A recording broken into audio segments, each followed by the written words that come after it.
പരിചയമില്ലാത്ത നമ്പർ കണ്ടതും ഹരിയുടെ മുഖം ചുളിഞ്ഞു. കോൾ അറ്റൻഡാക്കി ചെവിയിലേക്ക് വെച്ചു. ഹരിക്കുട്ടാ. റോഷ്നിയുടെ ശബ്ദം ചെവിയിൽ പതിഞ്ഞതും അവന്റെ ചുണ്ടിലൊരു ചിരി വിരിഞ്ഞു. കയ്യിലുള്ള പേന ടേബിളിരിക്കുന്ന ഫയൽ മുകളിൽ വെച്ചുകൊണ്ട് അവൻ ചെയറിലേക്ക് ചാരിയിരുന്നു. ആരാ ഇത്? കുഞ്ഞി പെണ്ണോ? അത് ചോദിക്കുമ്പോൾ പൊട്ടി വന്ന ചിരി ഹരി അവന്റെ കീഴ്ചുണ്ട് കടിച്ചു പിടിച്ചുകൊണ്ട് ഒതുക്കി. അവിടെ പല്ല് കടിക്കുന്ന ശബ്ദം അവന്റെ ചെവിയിൽ പതിഞ്ഞു. അവൾ ഹരിക്കുട്ട എന്ന് വിളിക്കുമ്പോൾ ദേഷ്യം പിടിക്കുന്നേക്കാൾ നല്ലതാണ്. ഇതാണ് തിരിച്ചും അതുപോലെ. എന്താണ് കുഞ്ഞിപ്പെണെ, വഴി മാറി വിളിച്ചതാണോ? വൈകിട്ട് വരുമ്പോ വാങ്ങിക്കൊണ്ടുവരേണ്ട ലിസ്റ്റ് തരാൻ വിളിച്ചതാണെങ്കിൽ നീ എന്റെ വീട്ടിലല്ലേ, തിരിച്ചു പോയില്ലേ? കളിയാക്കിക്കൊണ്ട് അവൻ പറയുമ്പോൾ എന്തെങ്കിലും കഴിക്കാൻ വാങ്ങിക്കൊണ്ടുവരാൻ വേണ്ടി മാത്രമാണ് അവൾ വിളിക്കുന്നത് എന്നല്ലേ ആ വാക്കുകളിലെ ധ്വനി. ഞാൻ അതിനു വേണ്ടി വിളിച്ചൊന്നുമല്ല.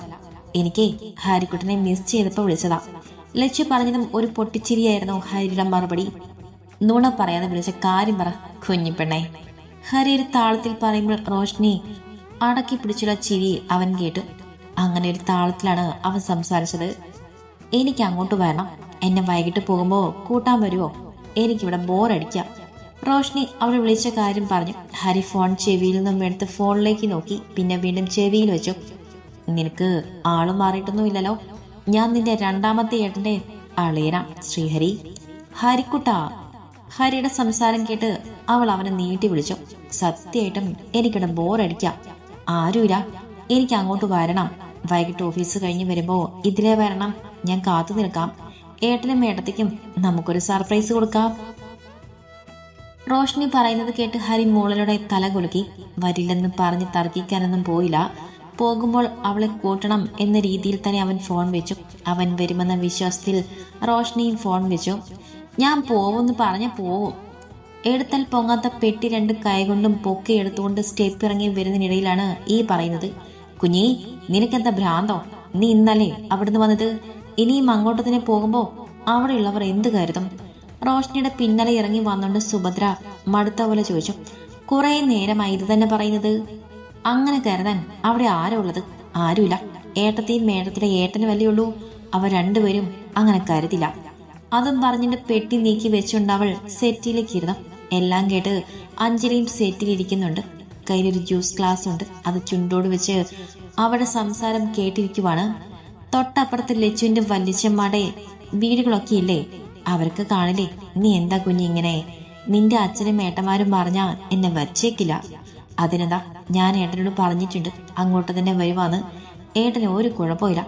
വന്നോളാൻ പറഞ്ഞിട്ടാ ഞാൻ പോകുന്നത്. ഏട്ടനും ഏട്ടത്തെയും തിരിച്ചു വരുമ്പോ ഞാൻ ഇങ്ങോട്ട് തന്നെ വരും. ചുമ്മാ വരുന്നോട് തട്ടിവിട്ടു. റയൻഷ് വിവരം തന്നെ അറിഞ്ഞിട്ടില്ല. ഇങ്ങനെ പറഞ്ഞെങ്കിലും ആ വാ ഒന്ന് അടച്ചു വെക്കട്ടെ എന്ന് കരുതിയാണ്. അവരെ മാത്രം നോക്കിയാൽ മതി. ഇവിടെ ഇനിയും ബാക്കിയും കുറെ പേരില്ലേ? അവരൊക്കെ പറയുന്നത് ഞാൻ കേൾക്കേണ്ടത്. നിനക്ക് തോന്നിയതുപോലെ തോന്നിയിടത്തേക്ക് ഇറങ്ങിപ്പോയാൽ മതിയല്ലോ. സുഭദ്ര അവളെ നോക്കി ദേഷ്യത്തിൽ പറഞ്ഞു. ഇതുവരെ അവൾ എവിടെ പോയി താമസിച്ചതിന് തന്നെ അപ്പച്ചിയും വല്യമ്മയും വല്യപ്പച്ചനും മുത്തശ്ശനും പറയാത്ത ഒന്നുമില്ല. ഇനി വന്ന അന്ന് തന്നെ തിരിച്ചങ്ങോട്ട് പോയെന്നറിഞ്ഞ എന്തൊക്കെ പറയും? അമ്മ എന്തിനാ മറ്റുള്ളവർ പറയുന്നത് കേൾക്കുന്നത്? എനിക്ക് ഏട്ടത്തെ ഇല്ലാഞ്ഞിട്ട് ബോറടിക്കാമാ. അവിടെ എന്ത് രസാന്നറിയോ?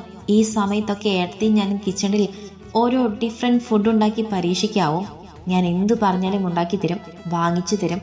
ഇവിടെ ആകുമ്പോൾ റൂമിൽ ഇങ്ങനെ ഇരിക്കണം. അവിടുത്തെ ഒരു ദിവസം ഇവിടുത്തെ ഒരു ദിവസവും ആലോചിച്ചുകൊണ്ട് റോഷ്നി പറഞ്ഞു. അങ്ങോട്ട് പോകുന്നതിന് മുൻപ് നീ ഇവിടെ തന്നെ ആയിരുന്നല്ലോ. അന്ന് ഈ ബോറടി ഒന്നും ഉണ്ടായിരുന്നില്ലേ? കിച്ചൺ അവിടെ മാത്രമല്ല ഇവിടെയുണ്ട്. നിനക്ക് വേണ്ടത് നീ ഉണ്ടാക്കി കഴിച്ചു. ആരും ഒന്നും പറയാൻ വരില്ല. അയ്യടാ, ഈ കിച്ചണിൽ എന്റെ പട്ടി കയറും. കുഞ്ഞി, സുഭദ്ര കടുപ്പിച്ച് വിളിച്ചു. റോഷ്നി മലങ്ങിയതുപോലെ സെറ്റിലേക്ക് ചാരിയിരുന്നു. ഒരു ഗ്ലാസ് ജ്യൂസ് കിട്ടുമോ? എതിരെ ഇരിക്കുന്ന അഞ്ജുവിനെ നോക്കി റോഷ്നി ചോദിച്ചു. കഴിഞ്ഞു തോന്നുന്നു. കഴിഞ്ഞില്ലേ അമ്മേ? അഞ്ജു സുഭദ്രയെ നോക്കി ചോദിച്ചു. സുഭദ്ര ഇല്ലെന്ന് തലയാട്ടി. ജ്യൂസ് അടിക്കുന്നൊക്കെ സുഭദ്രയാണ്. കണ്ടോ, മരുമകൾക്ക് ഒരു ഗ്ലാസ് ജ്യൂസ് അടിക്കുമ്പോ എനിക്കൊരു ഗ്ലാസ് ജ്യൂസ് അടിക്കാൻ അമ്മയ്ക്ക് തോന്നിയില്ലല്ലോ. എന്റെ ഏട്ടത്തിയാണെങ്കിൽ എനിക്ക് തന്നിട്ടാ ആ വീട്ടിൽ ആർക്കും എന്തും കൊടുക്കും. പിന്നെ പെണ്ണതിന്റെ പിന്നാലെ പിടിച്ചു തൂങ്ങി. എങ്ങനെയെങ്കിലും ഈ ചർച്ചയിൽ ജയിക്കണല്ലോ. അതാണല്ലോ ആവശ്യം. എന്നാലല്ലേ പോവാൻ പറ്റൂ. നിന്റെ ഒരു ഏട്ടത്തി.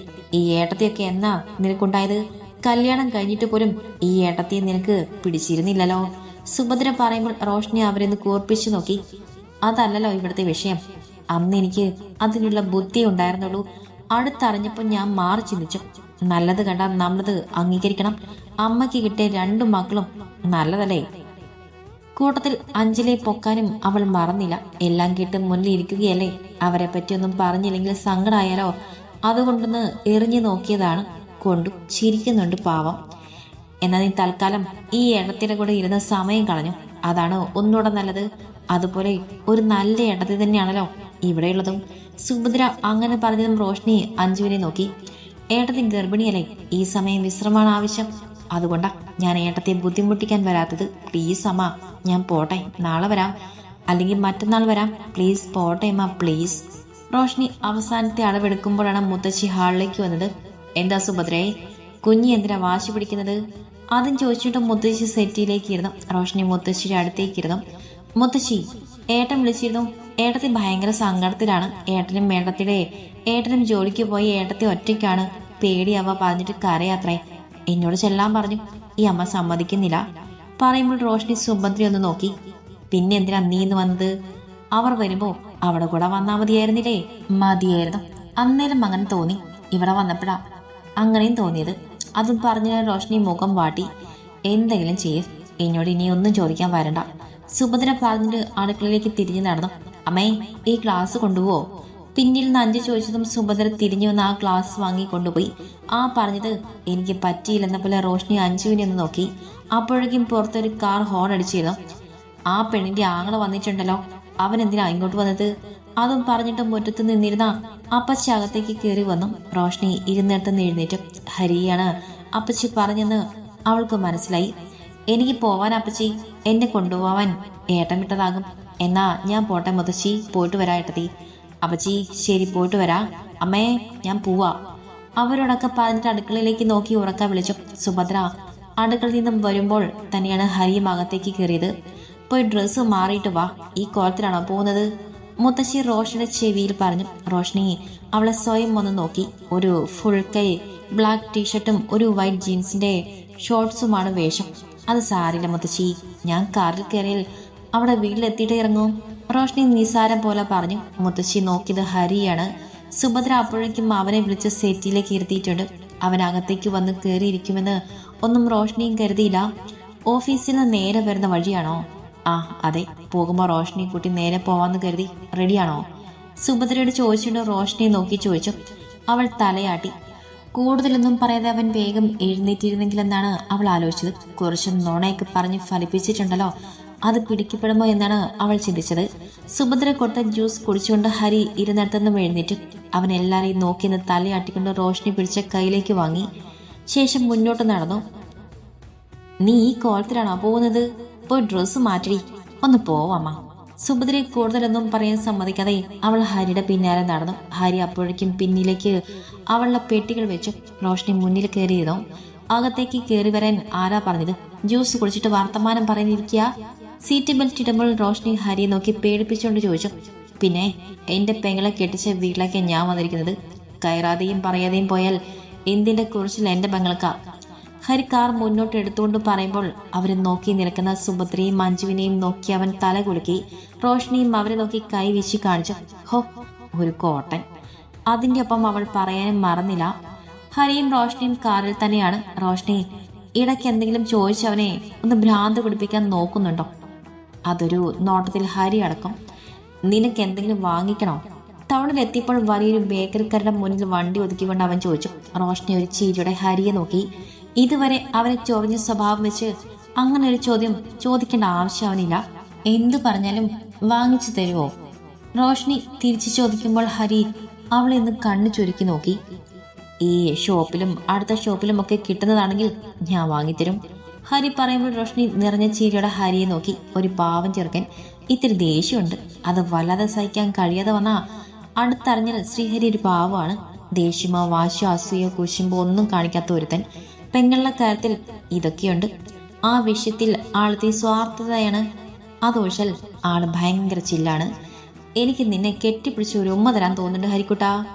ഹരിയുടെ മുഖത്തേക്ക് നോക്കി ആർദ്രമായ റോഷ്നി പറയുമ്പോൾ ഹരി അവിടെ നിന്ന് തുറച്ചു നോക്കി. ഒന്ന് പോടി കുഞ്ഞിപ്പെണ്ണെ. അതും പറഞ്ഞിട്ട് അവൻ കാറിൽ നിന്നും ഇറങ്ങി. റോഷ്നി ചിരിച്ചു. അവന്റെ കുഞ്ഞിപ്പെണ്ണ എന്ന് വിളി കേൾക്കുമ്പോൾ ചിരി വരുവാണ്. ശരിക്കും ഒരു കുഞ്ഞിപ്പെണ്ണാണോ? എന്ന തരത്തിലൊരു ചിരി. ഹരി പുറത്തേക്കിറങ്ങി റോഷ്നി ഇരിക്കുന്ന ഭാഗത്തെ ക്ലാസ്സിൽ കൊട്ടി. അവൾ ക്ലാസ് താഴ്ത്തിയിട്ടു. എന്താ വേണ്ടെന്ന് പറഞ്ഞില്ലല്ലോ, പറ, ഞാൻ വാങ്ങിട്ട് വരാം. നല്ല വല്ല കോളത്തിലാണെങ്കിൽ ഇവിടെ ഇറങ്ങായിരുന്നില്ലേ, ഇതിപ്പോ ഒരു കുട്ടി നിക്കറിട്ടുകൊണ്ട് വന്നിട്ടല്ലേ. ഹരി പറയുമ്പോൾ റോഷ്നി അവനെ കണ്ണൊട്ടി നോക്കി. നിക്കറെന്ന് പറഞ്ഞത് പറ്റിയിട്ടില്ല. എനിക്കറിയോ കടയിൽ കയറുന്ന കാര്യം. വല്ലാതെ എന്നെ പ്രഷർ കയറ്റൽ. ഈ കൊളത്തിൽ ഞാൻ ഇറങ്ങി വരും, കാണണോ? ദേഷ്യം കടിച്ചു പിടിച്ചുകൊണ്ട് റോഷ്നി ചോദിക്കുമ്പോൾ ഹരി കൈകൂപ്പി. വേണ്ട, കാണണ്ട. വേണ്ടത് പറ, ഞാൻ വാങ്ങിയിട്ട് വരാം. ഹരി വീണ്ടും ചോദിച്ചും റോഷ്നി അവിടെ ലിസ്റ്റ് പറഞ്ഞു. ഒന്നും മിണ്ടാതെ തലയാട്ടിക്കൊണ്ട് അവൻ ആ ഷോപ്പിലേക്ക് കയറി പോകുന്നത് ഒരു ചീറ്റയുടെ റോഷ്നി നോക്കി. കുറച്ചു കഴിഞ്ഞതും ഹരി 2 കൈയിലും കവറുകൾ പിടിച്ചുകൊണ്ട് ഇറങ്ങി വരുന്ന കണ്ടപ്പോൾ അവളുടെ ചുണ്ടിലെ ചിരിക്ക് മാറ്റുകൂടി. ഇതാ. ഡോർ തുറന്ന് ഡ്രൈവിംഗ് സീറ്റിലേക്ക് കയറിയിരുന്ന ശേഷം കയ്യിലുള്ള കവറുകൾ അവളുടെ കയ്യിലേക്ക് കൊടുത്തു. റോഷ്നി അത് വാങ്ങി അവളുടെ മടിയിലേക്ക് വെച്ചു. അതിൽ ചെറിയൊരു ബ്രൗൺ പൊതിയുണ്ട്. അതിന്റെ ലച്ചുവിന. ഹരി പറയുമ്പോൾ റോഷ്നി അവനെ നോക്കി തലയാട്ടി കാണിച്ചു. വീടെത്താനായപ്പോൾ റോഷ്നിക്ക് ചെറുതായി ടെൻഷൻ തോന്നി. റയാൻഷ് അവിടെ ഉള്ളതുകൊണ്ട് എന്തെങ്കിലും ചോദിക്കും, എന്താ പറയാ? ഓരോന്നാലോചിച്ചുകൊണ്ട് അവൾ വലത്തെ കയ്യിലെ നഖം കടിച്ചു. ഒന്നും മിണ്ടാതെ എന്തോ ആലോചിച്ചുകൊണ്ട് ടെൻഷൻ അടിച്ചിരിക്കുന്നവളെ ഹരിയും ശ്രദ്ധിച്ചിരുന്നു. ഇടത്തെ കൈ കൊണ്ട് റോഷ്നിയുടെ കൈ അവൻ തട്ടി മാറ്റി. റോഷ്നി ഹരിയെ നോക്കി പേടിപ്പിച്ചതും അതുപോലെ ഒരു കണ്ണൂട്ടൽ തിരിച്ചും കിട്ടി. എന്താണ് കുഞ്ഞിപ്പണിനൊരു ടെൻഷൻ? കുറച്ചു കഴിഞ്ഞിട്ടും അവളൊന്നും മിണ്ടുന്നില്ലെന്ന് കണ്ടപ്പോൾ ഹരി ചോദിച്ചു. റോഷ്നി ഹരിയെ നോക്കി. എന്തിനാ ഇങ്ങോട്ട് തിരിച്ചു വന്നതെന്ന് ചോദിച്ച ഏട്ടൻ വഴക്ക് പറഞ്ഞാലോ? നീ എന്തിനാ ഇങ്ങോട്ട് തിരിച്ചു വന്നത്? റോഷ്നി ചോദിക്കുമ്പോൾ ഹരി തിരിച്ചു ചോദിച്ചു. അവൻ പറഞ്ഞ രീതിയിലല്ല അവൾ ആ ചോദ്യം എടുത്തത്. നീ എന്തിനാ വന്നതെന്ന രീതിയിലാണ് അവൾ അതെടുത്തത്. അതുകൊണ്ട് മുഖം കനപ്പിച്ചുകൊണ്ട് ഹരിയെ നോക്കി. പറ, നീ എന്താ അവിടെ നിൽക്കാതെ തിരിച്ചിങ്ങോട്ട് വന്നത്? ഹരി വീണ്ടും ചോദ്യം ആവർത്തിച്ചു. അവൾ ആ ചോദ്യം എങ്ങനെ എടുത്ത് കാണുമെന്ന് അവനറിയാം. അതുകൊണ്ടാണ് അവൾക്ക് മനസ്സിലാവുന്ന തരത്തിൽ വീണ്ടും ആവർത്തിച്ചത്. എനിക്ക് വീട്ടിലിരുന്നിട്ട് ആളെ ബോറടിച്ചിട്ട് ഏടത്തെ മിസ് ചെയ്തു, അതുകൊണ്ടാ. അപ്പോ ആ കാര്യം നിന്റെ ഏട്ടനോട് പറഞ്ഞാൽ മതി. അവൻ എന്തായാലും നിന്നെ തിരിച്ചു കൊണ്ടുവിടാനൊന്നും പോണില്ല. ഹരി പറയുമ്പോൾ റോഷ്നി തലയാട്ടി കാണിച്ചു. കാര്യം പറഞ്ഞാൽ റയാൻഷിനും മനസ്സിലാവുമെന്നൊക്കെ അവൾക്കറിയാം. എന്നാലും അത് പറയാനൊരു മടി. എന്തെങ്കിലും കരുതിയാലോ? എന്ത് കരുതാൻ അല്ലേ? വീടെത്തി, എനിക്ക് കണ്ണ് കാണാം. ഹരി പറയുമ്പോൾ റോഷ്നി തിരിച്ചു പറഞ്ഞു. ഹരി ഒന്ന് ചിരിച്ചു. ശേഷം കാർ നിർത്തി കാറിൽ നിന്നിറങ്ങി. പിന്നീട് ഡോർ തുറന്ന റോഷ്നിയുടെ പെട്ടി കയ്യിലെടുത്തുകൊണ്ട് അവൻ മുന്നോട്ട് നടന്നു. റോഷ്നി കവറും കയ്യിൽ പിടിച്ചുകൊണ്ട് അവന്റെ പിന്നാലെ കയറി. തുറന്നു കിടക്കുന്ന വാതിലുള്ള 2 പേരും അകത്തേക്ക് കയറി. റയാൻഷ് ഹാളിൽ ന്യൂസ് കണ്ടുകൊണ്ടിരിക്കുന്നുണ്ട്.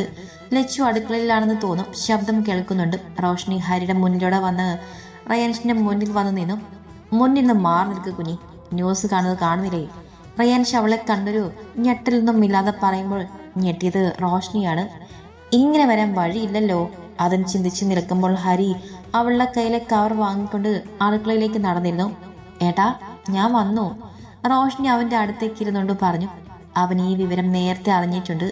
അതുകൊണ്ടാണ് ആ ഇരിപ്പിരിക്കുന്നതെന്ന് മനസ്സിലായപ്പോൾ അവനോട് അങ്ങോട്ട് കയറി സംസാരിക്കാൻ അവൾക്ക് പേടിയില്ലാതെയായി. ഇന്നിവിടുന്ന് പോയിട്ട് ഇങ്ങോട്ട് തന്നെ വന്നതല്ലേ, അല്ലാതെ ഗൾഫിൽ പോയിട്ട് വരുമൊന്നും അല്ലല്ലോ. റയാൻഷ് അവളെ നോക്കാതെ പറയുമ്പോൾ റോഷ്നി ഒന്ന് ഇളിച്ചു കൊടുത്തു. എനിക്ക് അവിടെ ആകെ ബോറടിക്കേട്ടാ, ഏട്ടത്തില്ലാതെ എനിക്ക് പറ്റുന്നില്ല. റോഷ്നി മുഖം ചുളിച്ചുകൊണ്ട് സങ്കടത്തിൽ പറഞ്ഞു. റയാൻഷ് അവളെ നോക്കി തലയൊന്ന് കുലുക്കി. നിന്നെ പറഞ്ഞിട്ട് കാര്യമില്ല, നിന്റെ ഏട്ടത്തി നിന്നെ വഷളാക്കി. ഏട്ടത്തിയുടെ ഏട്ടൻ നീ പറഞ്ഞതൊക്കെ വാങ്ങിച്ചു തന്നിട്ടും നിന്നെ വഷളാക്കി. അപ്പോ ഇവിടുത്തെ സുഖം നിനക്ക് വീട്ടിൽ കിട്ടില്ല. റയാൻഷ് പറയുമ്പോൾ റോഷ്നി ചുണ്ടു പുലർത്തിക്കൊണ്ട് അവനെ നോക്കി. കാര്യങ്ങൾ അതുപോലെ മനസ്സിലാക്കി വെച്ചിട്ടുണ്ട്. ഞാൻ വരുന്ന വിവരം ഏട്ടൻ എങ്ങനെ അറിഞ്ഞു? ഹരി വിളിച്ചു പറഞ്ഞു. റയാൻഷ് പറഞ്ഞതും റോഷ്നി വാ തുറന്ന് അവനെ നോക്കി. ശേഷം അടുക്കളയിൽ നിന്നും വെള്ളം കുടിച്ചുകൊണ്ട് പുറത്തേക്ക് വരുന്നവനെ നോക്കി. നിന്നെ വന്ന് കൊണ്ടുവരാൻ പറഞ്ഞു വിളിച്ചാൽ ഓടി വന്ന് നിന്നെ കൊണ്ടുവരാൻ ഞാനെന്താ നിന്റെ കെട്ടിയോനോ? ഉത്തരവാദിത്തപ്പെട്ട ആരോടെങ്കിലും എനിക്ക് ചോദിക്കണ്ടേ? ഞാൻ നിന്റെ ഏട്ടനെ വിളിച്ച് സംബന്ധം ചോദിച്ചിട്ടാ നിന്നെ കൂട്ടാൻ വന്നത്. ഹരി റോഷ്നി നോക്കി പറയുമ്പോൾ റോഷ്നി അവനെ നോക്കി പേടിപ്പിച്ചു.